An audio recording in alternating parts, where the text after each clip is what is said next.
Yes, people, yes. Welcome back to another video. It's your boy Hunna, and welcome to how to adjust to Season 4 in Apex Legends. You know, because with a new season comes new changes, guys. We have a new map changes, we have a new legend, we have 2 new weapons, we have some buffs, we have some nerfs, we have some balancing going on. And you know that we can find ourselves dying in places we shouldn't be. We can find ourselves dying in ways we should not be dying. So this video was created, was designed, was built to help you guys remember the key fundamentals in Apex Legends to hopefully get you more kills, more wins, and have more fun in Season 4 and build that confidence. So if that sounds like something you're into, make sure to hit the subscribe button and the notification bell to join us, the HunnaPercenters and the PKAA, the Peacekeeper Appreciation Association and Associates. Let's go. It's your boy Hunna. Season 4 is here. Look at that. I like what they've done with the place, guys. Look at Fuel Depot. Fuel Depot is not Fuel Depot anymore. And look at these dive trails. I am very proud. We broke out of Platinum. Let's get it, guys. I'll be more happy, you know, if I didn't have to wait for that update, guys. It took so long. It says an hour and a half, but it's a lie. It's catfishing me. Ugh. Anyway, the first tip I'm going to give to you is try out the new weapons. Now, you might be scratching your head thinking, weapons? New weapons? I thought it was only the Sentinel. And yes, technically, the Sentinel is the only new weapon we have been given thus far in Season 4. However, I am including the new and improved L-Star because it's basically a new weapon, guys. So try it out. You know, I've been killed by an L-Star, so if you can't beat them, join them. Find out what the hype is all about and just get a deeper understanding of the gun so that if you bump into someone with an L-Star, you know its effectiveness, you know the effective ranges, and you know what you need to do. So the L-Star, it doesn't need to reload, and you can shoot for ages, but it can overheat. So watch how long you're holding the trigger for. L-Star's legit. So the next tip is be one with your sensitivity. I made a video on this on advanced look controls. If you haven't seen it, it will pop up there. But look at that, guys, utter carnage. And seriously, if you are able and you are comfortable with your sensitivity, you'll be able to do things like this with an RE45, and it will allow you to just be more comfortable with Season 4 and take on a lot more challenges as they come. All facts, no printer. So the next tip is explore the map thoroughly, because map knowledge is very, very important and is probably adding to the skill gap of players. Players that know the map more will definitely excel in these early stages compared to players who do not. And also, as you are exploring, guys, make sure to always be behind cover. As you saw there, I was always behind cover. I wall jumped to get an eye on them, and then we are moving, you know, we are flanking them. And once again, L-Star, try out those new weapons, try out the buffed weapons to see if it does tickle your fancy. And personally, I do like the L-Star for close combat engagements. I actually think it's very hard to miss when you hip fire with the L-Star, but that's just me, guys, you know? So the next thing is probably the most important one, and it is stick to what works for you. If you are good with the Prowler in Season 3, you will be good with the Prowler in Season 4 because it has received a buff. But even if it didn't, guys, make sure to use what you are good with. I love the R99, and despite the damage nerf, which I will admit was very, very painful as each bullet now only does 11 damage, I can still use the gun well because I understand the gun's recoil pattern. I've used the gun in so many different situations. It's second nature to use that gun. So make sure you use the guns, use the legends that you work with. And if you feel that someone is close by, you might actually be right in this new map. So as you can see, I've used the Totem to give me some protection. My teammates are leaving me because they don't believe me. But look, in the corner of my eye, there he is. Guys, my spidey senses were actually tingling, guys. So, you are in a team, and that's great. But good communication is invaluable, guys. And you don't have to be in a 3-man squad to have great communication. If your mics are open, if they have mics, or if they're just really good with the pings, it really does help. But really having these major call outs, you know, as you're about to see here, I'm running, I'm low on health, but my teammate starts to ping and starts to say he's reviving. I know it's a Gibraltar, and so it has that weird camera angle, and so I'm able to go and push up. I knew that Gibraltar did not see me pushing him because of that camera angle. So if you know who you're playing against as well, it will also help you. And to build off of all these points, you know, it's very tempting to go off on your own. It's very tempting to go and explore on your own, but it's very, very important to be with your team.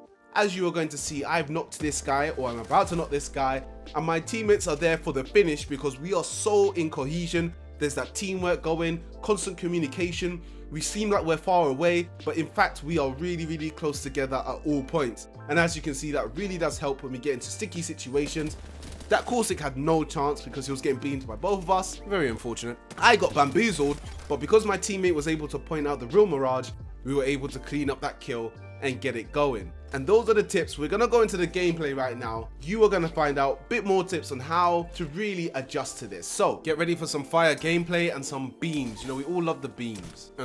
As I mentioned in the tips, I'm using the Peacekeeper. It's something I know how to use, and so I am very confident in using that. And the Wingman has made a return because the Wingman now has 5 bullets in the base magazine rather than 4, and so it makes me really confident in taking those shots and actually picking up a Wingman again, because before, the Wingman was a wing boy. Seriously. So I'm gonna just hit this finisher right now, guys, because I don't want to use any shield cells. Okay, so we are going to replenish that shield and we're gonna go for the revive on our teammate. Sticking together is very, very key, guys. I always say in all of my videos, guys, in every single one almost, that it's a team-based game, and that's exactly what it is. You'll see us move as a team, you'll see us move as a squad. Get that hip fire down there because the accuracy, the sensitivity has been set to a point where I'm comfortable with. Everything is about comfortability. If you are comfortable with your skill set, if you're comfortable with things you have to set and your movement and your playstyle and your team, you have much better odds at really dominating your games, getting more kills, and you can really surprise yourself with what you pull off. Look at that, I tracked him, jumping up and down, whatever he wanted to do, I was there, ready and waiting for him. My teammates pushed up, I'm gonna get this shield, and now I'm taking over from my teammate with the assault. I don't know exactly where the enemy is, so the key thing for me right now is to try and find out where the enemy is so that we can get better eyes on them. Never commit to a fight where you can't see the enemy. I know the enemy's in that area, so I'm throwing grenades while I get more light, and now I'm asking, okay guys, where is he? We need to get this kill, and we get the answer. So as my teammate is shooting from that side, I point out and get it from this side, and it's just mess for that enemy. The enemy had no chance in that situation, guys. You know, these are things that will stay in Apex Legends, hopefully anyway, throughout any season you have. Even if it's season 5, season 7, season 10, there are certain things that will always stay the same, and teamwork is definitely one of those things. Using explosives is definitely one of those things. Using the ring to trap your enemy is definitely always going to be one of those things, just in the battle royale kind of genre. So as you can see, we beamed that enemy again. You know we love the beams on this channel, guys. Hit, smash, press the like button, guys, if you did enjoy the beams that you are seeing. But guys, you know, it is definitely a key strat to use the storm against your enemies. We know that the enemy is in the vault, so we know they're gonna have decent loot. So how are we gonna put them in a disadvantage? We use the storm as the 4th teammate and we just hold on, we wait. I am there, so focused on this enemy team because I know they have nowhere else to go. They are trapped. And that's where you want the team. My teammate, Kev, is now running around scouting, trying to find out where the other enemy is so that we do not get third-partied, because that's very, very important. All this goes to waste if we get third-partied, because then they'll just go for that easy win. Sukin and myself, we are checking to see if we can get those kills. We have got this team right where we want them, so we don't want to give them any breathing room, any ways to maneuver around us. None of that. We right here, we are looking and we are trying to see these tunnel. I'm trying to really put that focus on while Kev is out there scouting for the enemy. It's looking good. We're controlling this map. We are controlling it, but then it all starts to go wrong. The other enemy starts to come over, knocks our teammate, but this is where quick action comes in mind. This is where staying close to your teammate really comes in handy. This is where staying behind cover really comes in handy, because we are able to really just utilize cover, get that quick revive, and it never happened. Who got knocked? Where?